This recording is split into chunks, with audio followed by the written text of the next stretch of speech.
গতকালকে ভিডিওতে বলছিলাম ডিসিপ্লিন কি। ডিসিপ্লিন হচ্ছে ট্রেডিং এর মধ্যে মোস্ট ইম্পর্টেন্ট একটা জিনিস। ট্রেডিং শেখা অনেক সহজ, বাট ট্রেডিং এর মধ্যে ডিসিপ্লিন আনা অনেক কঠিন, কারণ ডিসিপ্লিন হচ্ছে ট্রেডিং এর মধ্যে মোস্ট ইম্পর্টেন্ট জিনিস। আপনি চাইলে ট্রেডিং যে কোনো জায়গা থেকে শিখতে পারবেন, বাট ডিসিপ্লিন আপনি কোনো জায়গা থেকে শিখতে পারবেন না। ডিসিপ্লিন আপনি নিজে গ্রো করতে হবে। এখন বলতে পারেন ডিসিপ্লিন কি? ডিসিপ্লিন হচ্ছে গিয়া নিজের মাইন্ডসেটকে সেট করা। এখন বলতে পারেন নিজের মাইন্ডসেটকে কিভাবে সেট করবো, এটা ডিসিপ্লিন আমাদের কিভাবে পড়ে। তো এটার মূল কারণ হচ্ছে একজন বিগিনার ট্রেডার যখন মার্কেটে বসে তখন এই চিন্তা করে যে আমি আজকে প্রফিট নিয়ে বের হবো, এন্ড তাদের কোনো স্টপ প্রফিট থাকে না। এন্ড যারাও রাখে তাদের মাইন্ডসেট ঠিক থাকে না। তারা যদি প্রথম ট্রেড লস করে, তাদের অ্যাসেল হিট করে, দেন তারা আরো ট্রেড নেয় রিকভার করার জন্য। তাদের যদি রিকভার ট্রেডও লস যায়, তারপর তারা রিভেন্স ট্রেড নেয়, তাদের ব্যালেন্স যে পর্যন্ত খালি না হয় সে পর্যন্ত মার্কেট থেকে বের হয় না। এন্ড যারা প্রফেশনাল ট্রেডার তারা মার্কেটে ঢোকার আগে মার্কেট এনভায়রনমেন্ট বুঝে, মার্কেটের আগে সে ডিসিশন করে যে মার্কেটে কি করবে, দেন সে একটা রিস্ক ম্যানেজমেন্ট তৈরি করে, এন্ড সে stop profit and stop loss ready করে।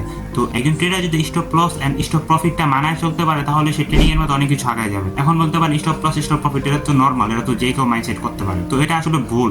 মাইন্ডসেট সবার হয় না, মাইন্ডসেট আগে বানাইতে হয় ওইরকম ভাবে। আপনি তো এখন ডেমো ট্রেড করেন যদি আপনি শিখার পারপাসে থাকে, কিন্তু আপনি যখন রিয়েল ব্যালেন্সে ঢুকবেন তখন আপনার মাইন্ডসেট অন্যরকম থাকবে। তখন আপনি দেখবেন আপনি ট্রেড নিতেছেন বাট আপনার লস হচ্ছে, বা আপনার মনে একটা অন্যরকম অনুভূতি কাজ করবে। তো সেই অনুভূতি হচ্ছে গিয়ে আপনার মূল ডিসিপ্লিন। আপনি যদি ঠিকভাবে নিজের মাইন্ডসেট ঠিক করে চলতে পারেন, আপনি মার্কেটে বসার আগে আপনি মার্কেট আগে বুঝবেন যে মার্কেট কি হচ্ছে। আগে আপনার মার্কেটে সেই সেট আপটা বানাতে হবে, দেন আপনার মাইন্ডসেট রেডি করতে হবে যে আজকে আমার এসএল হিট করলাম বের হয়ে যাবো, আমার টিপিট হিট করলাম বের হয়ে যাবো, বাট আমি এর বেশি ওভার ট্রেড করবো না, রিভেন্স ট্রেড করবো না। এর ফলে আপনার ব্যালেন্স খালি হতে পারে। কারণ একটা জিনিস খেয়াল রাখবেন, যেই মার্কেট আপনার এসএল হিট করতে পারে সেই মার্কেট আপনার ব্যালেন্সও খালি করতে পারে। তাই ব্যালেন্সকে যদি একদিন স্টে ওভার করতে পারেন, তাহলে আপনি পরের দিন আবার ঠিক সেম ব্যালেন্সে ট্রেড করতে পারবেন এবং প্রফিটও যেতে পারবেন। সো এমএনসি ট্রেড করতে হবে, আপনার খালি মার্কেটে ট্রেড করলে হবে না। একটা প্রফেশনাল ট্রেডার এমনও ট্রেডার আছে দিনে একটা, মাসে একটা, সপ্তাহে একটা, বছরে একটাও ট্রেড নেয়। তারা খালি হোল্ড করে এন্ড এক ট্রেডে তাদের সব প্রফিট বের হয়। তো এটা হচ্ছে মূল ট্রেডার, নট একদিনে 2-3টা ট্রেড 10-12টা ট্রেড নিয়ে প্রফিট না বের হয়ে গেলাম। এটা হচ্ছে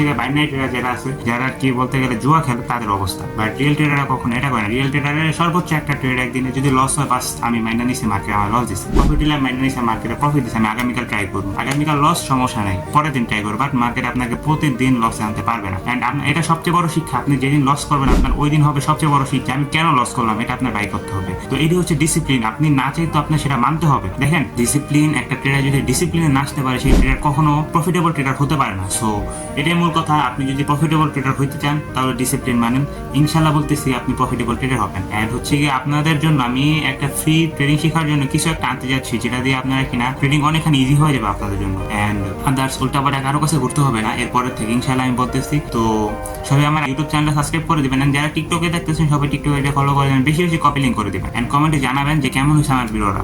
তো দেখা হচ্ছে নেক্সট ভিডিওতে। Bye bye.